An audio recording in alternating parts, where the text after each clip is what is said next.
guys, it's Jake here, bringing you along to an existing customer's house. I did a video on this. It was called growth inside a air handler or something like that. It was on a TEM6 train air handler, and originally the blower speed was set incorrectly. This has a variable speed, constant airflow ECM blower in it, and I did a static pressure test on it.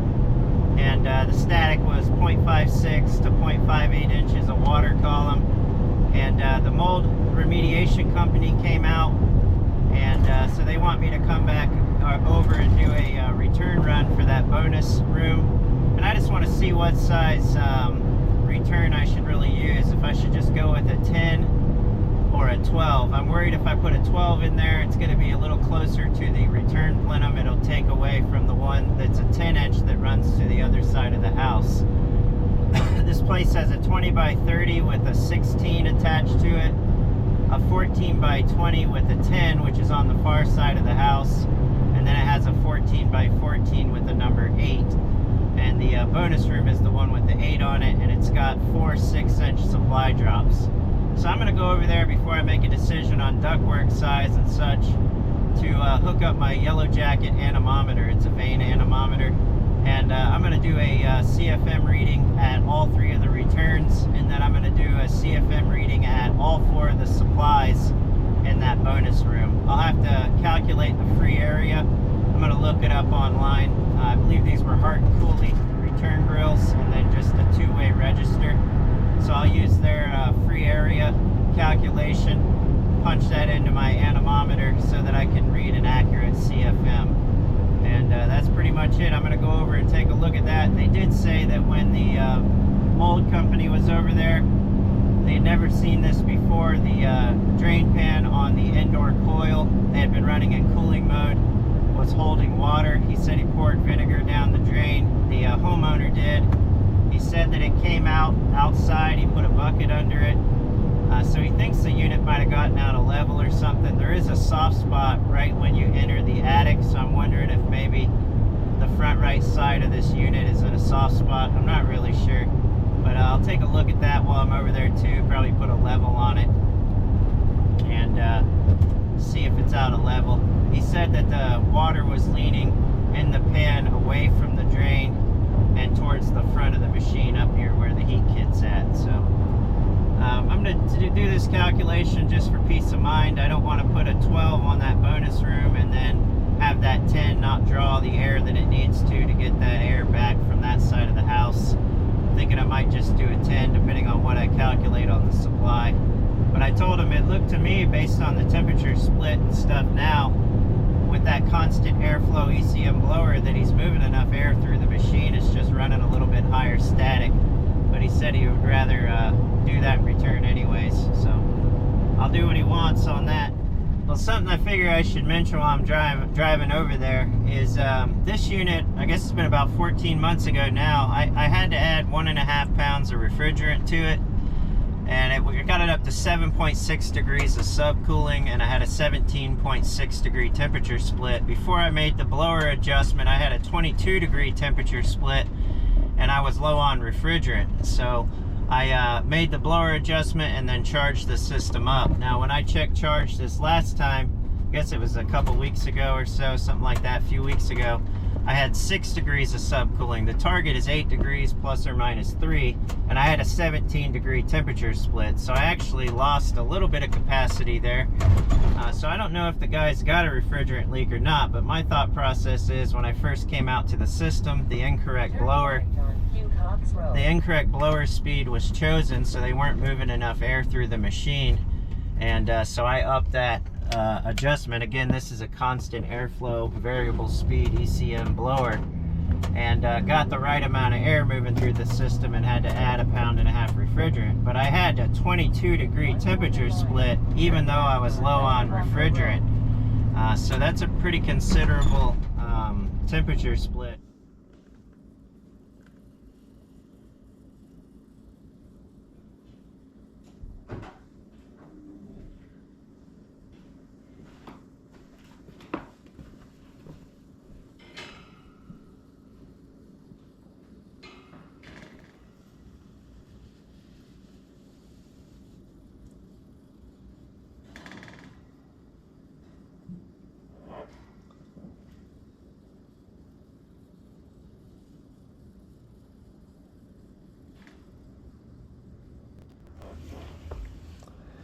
323 CFM. That's an average. Do it a few more times. 302 CFM on that run. Okay, the third test, 305 CFM. And we'll do an average of the three, or just call it right around 300. 323 was the outlier.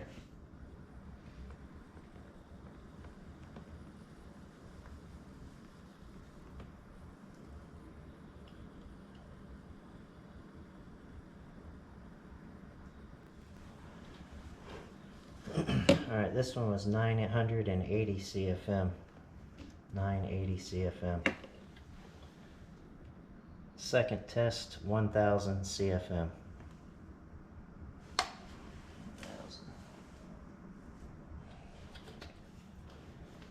Third test, 1022 CFM. Alright, test number 1 on the 14 by 14. I got my free area calculated. I like to run the test for about 1 minute, and I like to run 3 tests.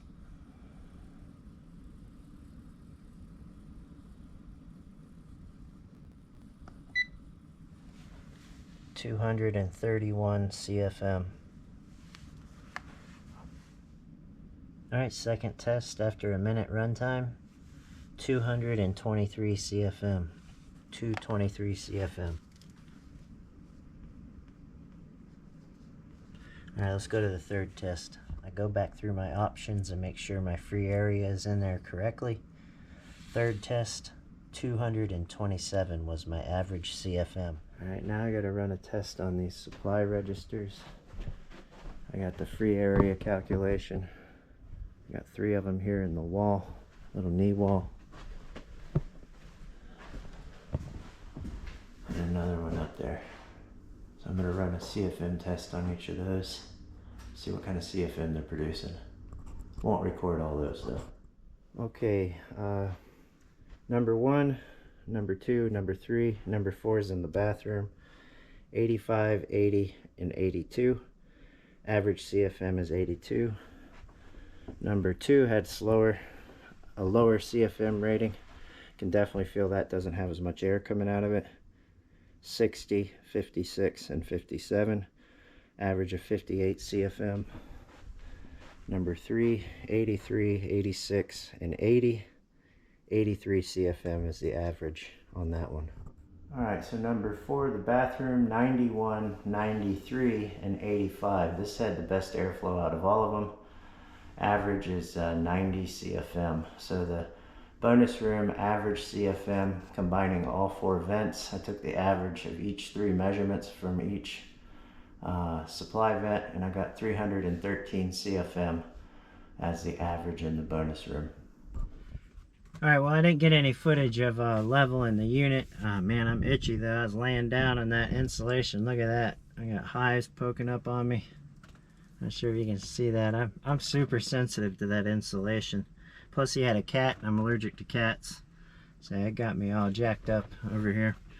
But yeah, so I didn't get any more shots. We were able to level that unit up, get the front side lifted up, and then the back side of the unit tilted towards the drain.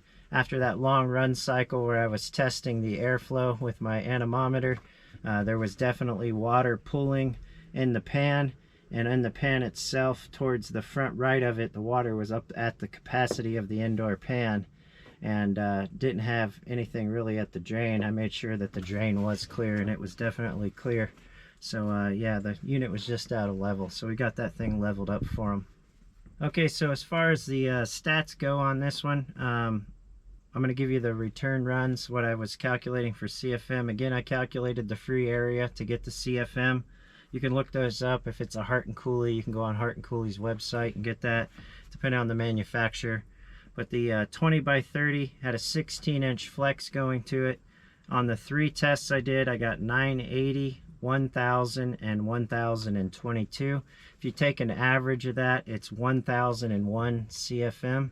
That's my average through that return. The 14 by 20 on the far side of the house, again with free area calculated in, I got 323, 302, 302, and 305. So when I did an average of the three, I got 310 CFM as my average. And then on the 14 by 14, the 14 by 20 on the far side has a 10 going to it. And then the 14 by 14 up in the bonus room, it has a number 8 going to it. The three averages or three readings I got was 231, 223, and 227. So my CFM average over three runs, three tests, was 227 CFM. So this one's actually drawing more CFM through it than what it really should. Typically you'd see 200 CFM without static, and you should see about 160. But this one's actually averaging at 227 CFM.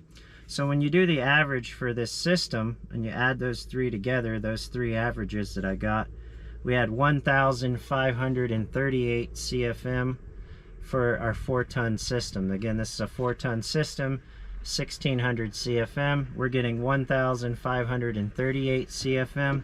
And if you do a calculation on that, you do the 1538 divided by 4, we're producing 384.5 CFM, or 385 CFM per ton. So that's right in line with where I would think you should be. 350 to 400, 375 to 400 is more so where I kind of want to see it. You have less likelihood to have growth build up and stuff. When I first came to this system, again, now I guess it's been about 14 months ago.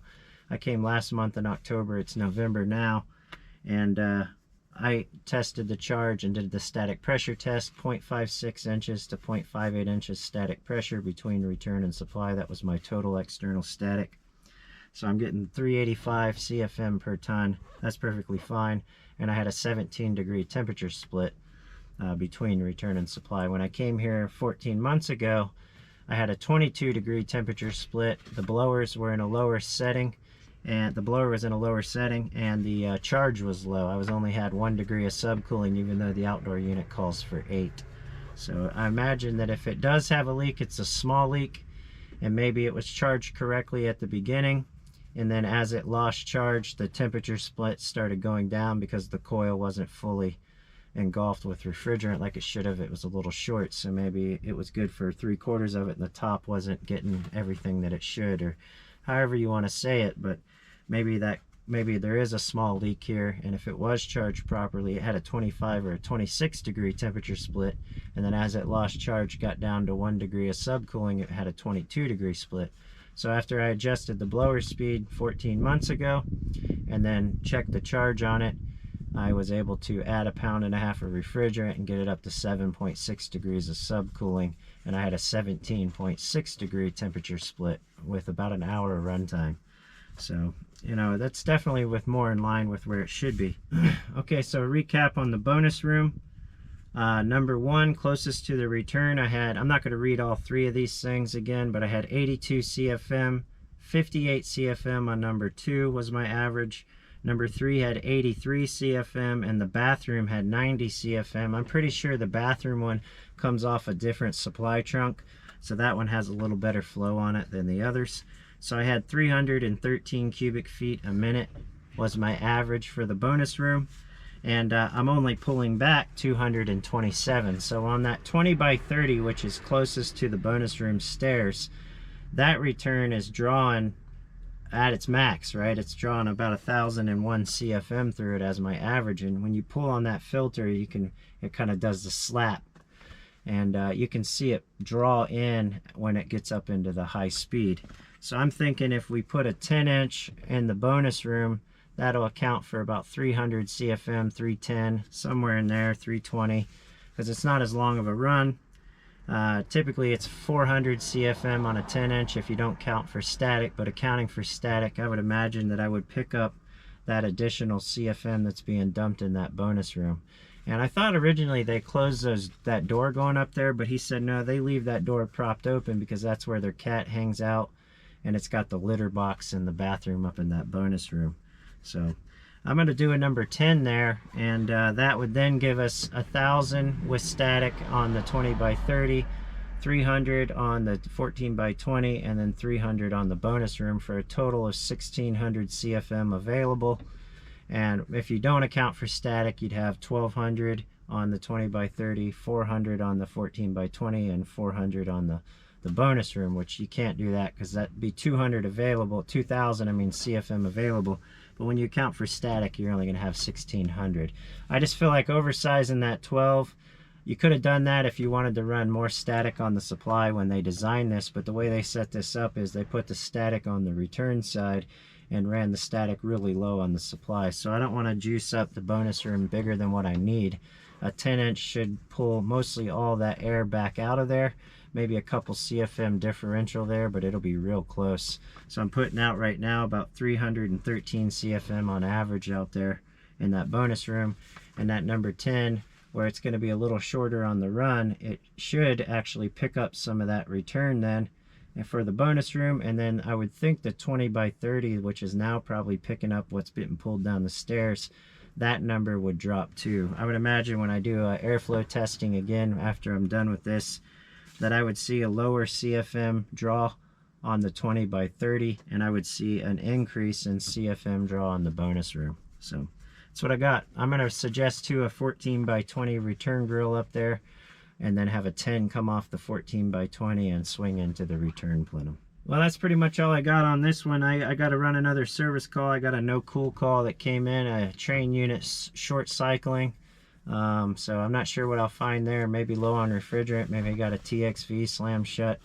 Who knows? But I'm going to get over there and take a look at it. But I wanted to say thanks for watching. I appreciate you guys. If you haven't already, like the video, leave a comment, let me know what you think, and subscribe to the channel. You guys stay safe out there. Get home safe to your families. Take care, guys.